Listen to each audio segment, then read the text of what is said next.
જય શ્રી કૃષ્ણ. શ્રીમદ ભગવત કથા આજે બહુ સરસ સુદામાનો પ્રસંગ લેશું કે દેખી સુદામા કી દીન દશા, કરુણા કરકે કરુણા નિધિ રોए, પાણી પરત કે હાથ ન ધોए, નૈનન કે જલ સે પગ ધોए. હવે આપણે શું કામ કીધું એના એ આગળ ચર્ચા કરશું. પેલા તો સુદામા જે ભગવાનનો ખાસમ ખાસ મિત્ર કહેવાતો, એ ગરીબ શું કામ થયો, દરિદ્ર શું કામ થયો? કે તો ભગવાનનો મિત્ર હતો ખાસ. એના પાછળ એક નાનકડી પેલા કથા આવે છે નાનપણની, કે જ્યારે ગુરુકુલમાં સંદીપી ઋષિના આશ્રમમાં ભગવાન અને સુદામા ભેગા ભણતા હોય છે. સંદીપી ઋષિ જ્યારે આશ્રમના કામથી એમને બહાર મોકલે છે લાકડીઓ લેવા, અને રસ્તામાં એ કે ખાવા માટે એ લોકોને ચણા બાંધી આપે છે સુદામાને, કે આ તારા અને ભગવાન કૃષ્ણના ચણા તમે રસ્તામાં ખાજો ભૂખ લાગે તો. રસ્તામાં આવતા આવતા વરસાદ પડી જાય છે એટલે ભગવાનની લીલા કરે છે કે સુદામા, સંદીપી ઋષિએ જે આપણે ચણા આપ્યા હતા એ ચણા તું ખાવા દે, ભૂખ લાગી. તો સુદામા કે ચણા તો ક્યાંય પડી ગયા છે મારાથી, મને નથી ખબર. અને છુપકે છુપકે ઝાડની પેલી બાજુ સુદામા ખાઈ લે છે. ભગવાન મંદ મંદ મુસ્કાય છે, બધું જાણે છે. તો કે સુદામા અવાજ શેનો આવે છે, કડકડ ચણા જેવો ખાય છે? ના ના, એ તો બહુ વરસાદ આવે છે, ઠંડી લાગે છે એટલે મારા દાંત કડકડે છે. એટલે ગરીબ શું કામ થયો કે સુદામાના મનમાં લોભ જાગ્યો.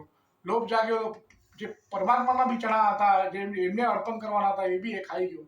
એટલે સુદામા ગરીબને છે, એમાં ગરીબ છે. હવે ત્યારે સુદામા મોટો થઈ ગયો ત્યારે એને ભક્તિ કરી પરમાત્માની. જો ભક્તિના જ બે દીકરા, જ્ઞાન અને વૈરાગ્ય, એ આપણા ઘણા વિડીયોમાં હોય છે કે ભક્તિ કરશું તો જ જ્ઞાન અને વૈરાગ્ય જાગશે, નહીં તો નહીં જાગે. ભક્તિ કરીને આજે જ્ઞાન ને વૈરાગ્ય મેળવ્યું છે. હવે એટલા સુદામા બહુ સાચા ભક્ત થઈ ગયા છે કે એના બારામાં ઉલ્લેખ છે કે પ્રશાંત આત્મા જીતેન્દ્રિયા. પ્રશાંત આત્મા કે જેને હવે કઈ પરમાત્માની ભક્તિ સિવાય કઈ એનું જીવનનો લક્ષ્ય જ નથી, અને એકદમ પ્રશાંત શાંત આત્મા, જેને કઈ મોહ માયાથી લેવા દેવા જ નથી. અને જીતેન્દ્રિય કે જેને એની બધી ઇન્દ્રિયોને પોતાના કાબુમાં કર્યું છે અને ખાલી પરમાત્માની સેવામાં જ લગાડ્યું છે. અત્યારે મોટા થયા તો સુદામાની પરિસ્થિતિ એ છે કે એના પરિવારની, કે આટલા જ ચોખા એના પાસે હોય છે તો એમાંથી બી અડધો ભાગ ભગવાનને અર્પણ કરે છે ને એમાંથી જે બચે છે એ ખાય છે. તો આ પરિસ્થિતિ સુદામાના 3-4 બચ્ચાઓ છે એ ભૂખ્યા સૂવે છે, તો સુશીલા સુદામાની જે અર્ધાંગીની છે એનાથી જોવાતું નથી. સુદામાને કહે છે તમે જાઓ, દ્વારકાધીશ તમારા મિત્ર છે, કાંઈ મદદ કરશે, મળવા તો જાઓ. તો સુદામા કહે છે ના, એ તો હવે રાજા થઈ ગયો એટલો મને ઓળખશે કે નહીં. પણ સુશીલા બહુ એમને આગ્રહ કરે કે ના, તમારે જવું જ પડશે, એમને મળવા જાઓ. તો ત્યારે વિચારે છે સુદામા કે યાર હું કેવી રીતે જાઉં, એ તો આટલો મોટો દ્વારકાનો નાથ રાજા થઈ ગયો છે, એના ઘરે જઈશ તો ખાલી હાથું કેવી રીતે જાઉં, કે ઘરમાં આટલું અનાજ પણ નથી હોતું. તો સુશીલા 4 જગ્યાએ 4 ઘરે જઈને આટલા પૌવા, કે આપણે ચીવડા કહીએ ને, એટલે ચીવડા માંગીને લાવે છે અને એક પોટલીમાં બાંધીને સુદામાને આપે છે કે તમે હવે જાઓ. સુદામા નીકળે છે દ્વારકાધીશના ઘરે જવા માટે. પરમાત્માને તો બધું ખબર છે કે સુદામા આવે છે. રસ્તામાં જ્યારે આરામ કરે છે ત્યારે ભગવાન એની યોગ માયા શક્તિને કહે છે કે તમે હવે સુદામાને વધારે ચાલવું ન પડે, મારા મિત્રને યોગ માયા શક્તિને આદેશ આપીને સુદામાને ડાયરેક્ટ દ્વારિકામાં એને પહોંચતો કરી દે છે. આંખ ખુલે છે તો જોઈ છે આ તો દ્વારકા નગરીમાં પહોંચી ગયો. આજુબાજુ પૂછે છે દ્વારકાધીશનું ઘર ક્યાં છે, આ આટલું મહેલ આ બધું દ્વારકાધીશનું જ છે.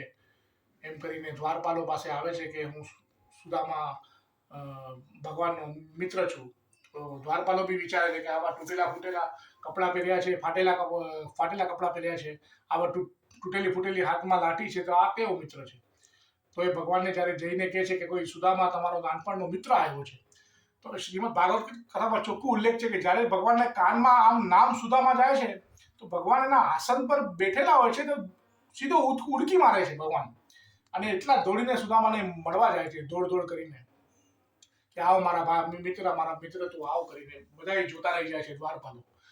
હવે સુદામાને ભગવાન અંદર લઈ જઈને પોતાના આસન પર બેસાડે છે જ્યાં ભગવાન બેઠેલા હોય છે, અને પોતે જમીન પર ભગવાન બેઠેલા હોય છે.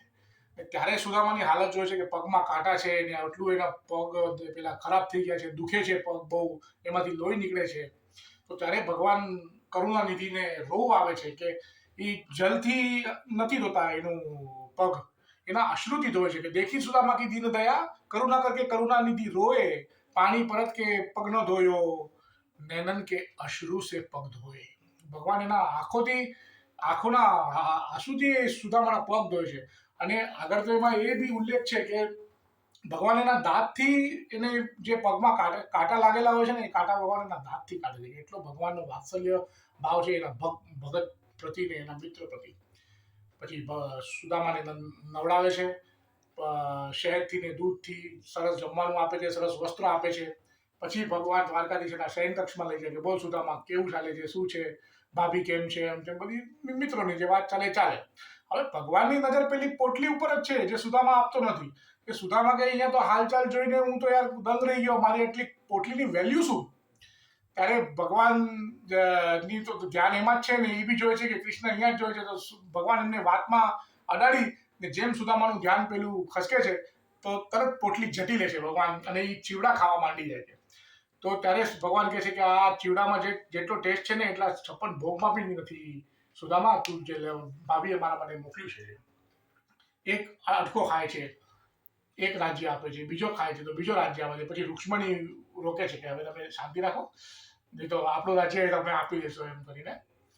તો એમ કરીને પછી એ જ સુદામાનો નીકળવાનો સમય આવે છે.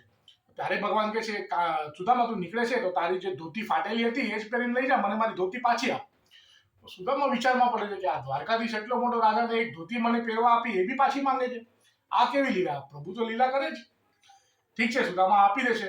મિત્રને પ્રેમ ભાવથી મળીને એના ઘરે નીકળે છે. રસ્તામાં એ જ વિચારતો હોય છે કે આવી મોટલી આવી આ લઈ લીધી ધોતી મારા પાસેથી બહુ વિચિત્ર લાગી મને. જેમ ઘરે પહોંચે છે ત્યાં તો જોયે છે કે સ્વાગત કરવા સુશીલા ઊભી છે, આખું સજી ધજીને લાખોના હાર પહેર્યા છે ને એકદમ રાણી જેવી. અને બે દેવી તમે કોણ છો? કે હું તો સુશીલા તમારી બાયડી છું. કે આપણે ક્યાંથી આટલા બધા શ્રીમંત થઈ ગયા? તો કે દ્વારકાધીશ તમારા આવેલા અને દ્વારકાધીશે બધું આ કરી દીધું છે, જો અંદર જ બેઠા છે. એમ કરીને ભગવાન દ્વારકાધીશ એને મળવા જાય છે. સુદામાના કપાળ ઉપર પેલા જે ગરીબી હતી, શ્રીમંતાઈ હતી, તો એ ચીવડા ખાધી, જે એના ચણા નહોતા ખાધા, અત્યારે ચીવડા ખાઈને ભગવાને એનું પેલું કમ્પ્લીટ કરી દીધું ને સુદામાને હંમેશા માટે શ્રીમંત બનાવી દીધો.